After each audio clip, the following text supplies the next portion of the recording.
안녕하세요. 주식 분석가 달수입니다.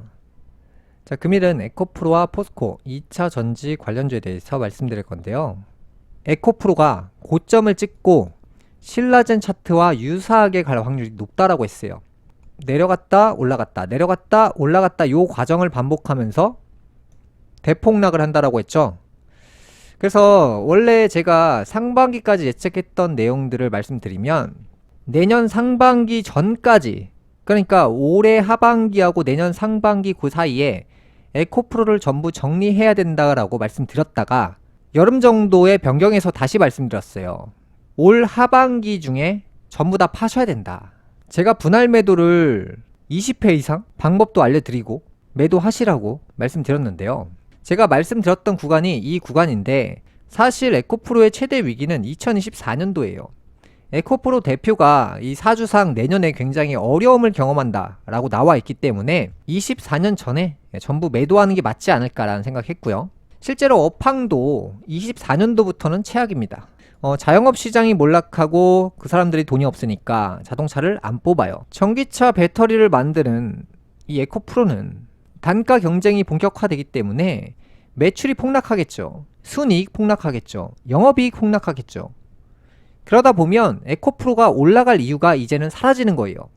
이전에도 말씀드렸다시피 에코프로는 5년 10년 미래의 호재를 지금 반영해서 올해 전부 다 올라간다라고 말씀드렸고요. 그리고 그 뒤에 그것보다 좋을 게 없어요. 사실은 중립도 아니고 나빠진다라고 볼 수밖에 없고요.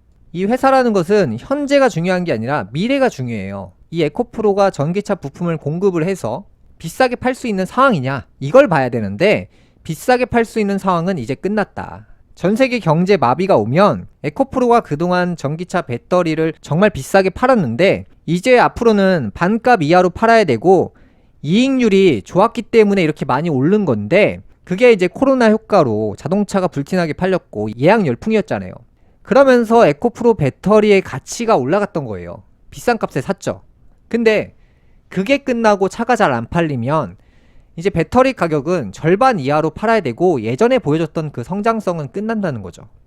더 이상 에코프로가 아닌 거예요.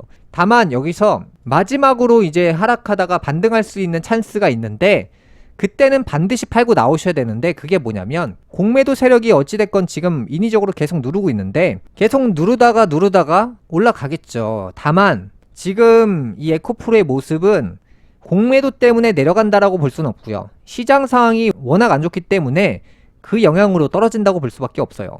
그래서 이제 제가 말씀드렸던 것은 이제 100만원대 이 위에 정도를 제가 봤었는데 이 구간에 5에서 한 10%씩 분할로 매도를 하셔야 된다라고 했어요. 왜냐면 분명히 에코프로 보유자분들이 안 팔아요.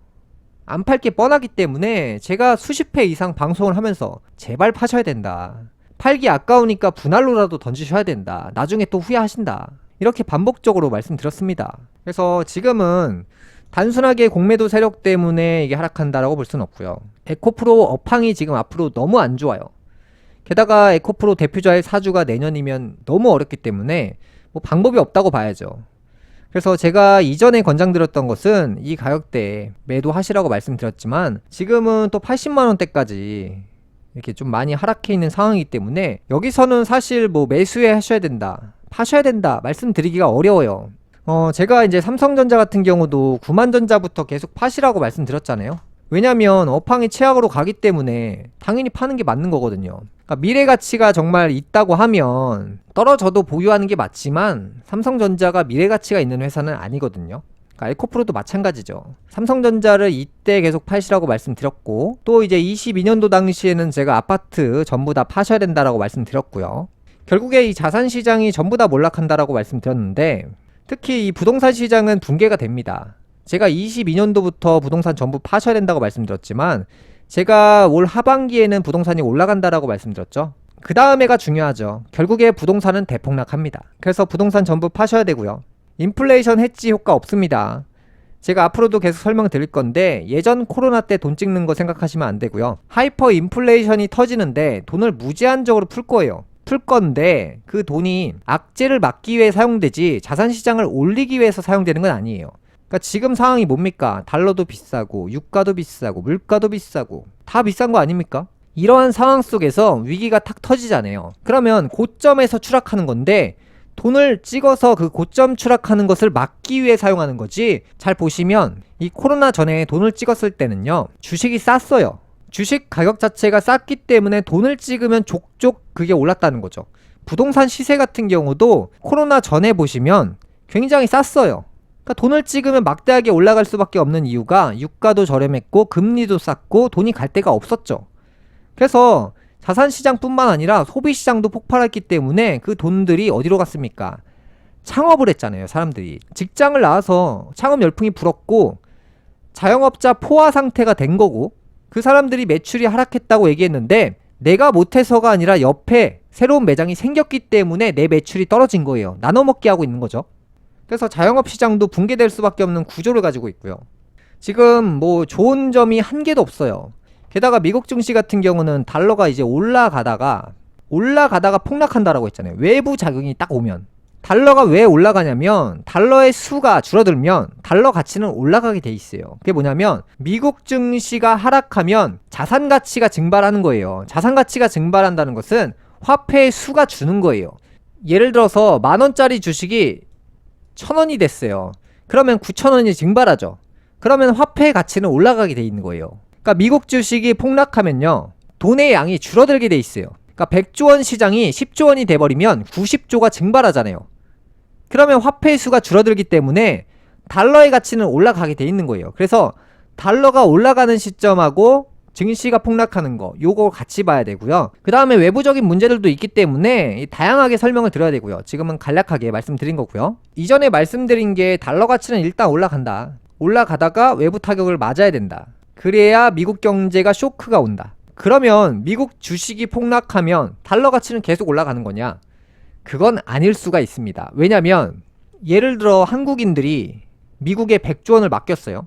근데 미국이 외부 타격을 탁 받으면 달러를 보관하는 게 아니라 달러를 버리고 원화를 바꿔갑니다. 그러면 달러는 넘치겠죠? 달러가 넘친다는 것은 달러 시세는 폭락한다는 거예요. 그러니까 제가 보는 것은 지금 상황에서는 증시가 무너지면서 달러 가치는 올라간다, 첫 번째로 보는 것이 맞고, 그 다음에 외부 타격이 오면서 미국 증시가 폭락하면 이 달러 가치가 올라갈 수 없는 조건으로 들어갈 거예요. 그러니까 굉장히 복잡하죠. 내용 자체가 복잡하기 때문에 단순하게 단편적으로 이 얘기를 딱 듣고 이거겠지라고 생각하시면 안 되고요. 종합적이고 복합적으로 이해를 하셔야 돼요. 그래서 지금은 시장이 굉장히 어렵고, 코스닥 같은 경우는 금일도 또 쇼크가 왔습니다. 지금 폭락을 하고 있죠. 이제 본격적으로 정부에서 돈을 찍는 방법을 찾을 겁니다. 미국 같은 경우는 지금 위기가 포착이 됐죠. 위기를 막아야겠죠. 이 위기를 막지 못하면 달러는 대폭락한다고 했어요. 그래서 이제 미국 주식이 떨어지면서 달러 가치는 상승할 수밖에 없는 구조를 가지고 있지만, 외국계에서 돈을 다 뽑아가면, 자국으로 가져가면 미국 내 달러와 국채가 넘치기 때문에 미국 경제가 쇼크가 오겠죠. 지금 이 상황은 크게 중요한 것 같진 않아요. 왜냐면 미국의 외부 타격이 아직 안 왔어요. 그게 오면 제가 올 상반기부터 말씀드렸던 미국 경제 대쇼크가 그때 올 겁니다. 자산시장이 최고점으로 가 있기 때문에 지금은 돈을 찍어도 이 자산시장을 지탱할 수 있는 돈이 아닌 거예요. 그냥 그저 방어하는 자금으로 쓰이겠죠. 이 과정이 하이퍼 인플레이션으로 가는 과정이기 때문에 하이퍼 인플레이션은 자산시장이 결국 붕괴될 수밖에 없고 돈의 가치는 휴지화가 되는 것이고, 그 다음에 물가는 대폭등을 합니다. 말도 안 되게 올라가는 거예요. 그래서 이제 돈이 갈 곳이 없어지게 되는 것이면서 물가는 폭등하면서 어떤 걸 사도 화폐가 휴지화가 되는 거죠. 예를 들어서 물가가 올라가는 것을 금을 샀다고 해서 금이 물가를 못 따라가요. 화폐 가치는 휴지가 되는데 아파트를 보관했다고 해서 자산 가치를 보존할 수가 없죠. 물가가 너무 많이 오르니까. 거기에 노동시장이 대폭락합니다. 노동시장이 일자리는 없기 때문에 시급이 최저임금 밑으로 떨어질 확률이 있어요. 그게 법적으로 최저임금이다 이렇게 정의하는 것이지, 이게 편법으로 최저임금보다 적게 주는 방법들이 존재합니다. 그 편법으로 고용하는 사례들이 많아질 거예요.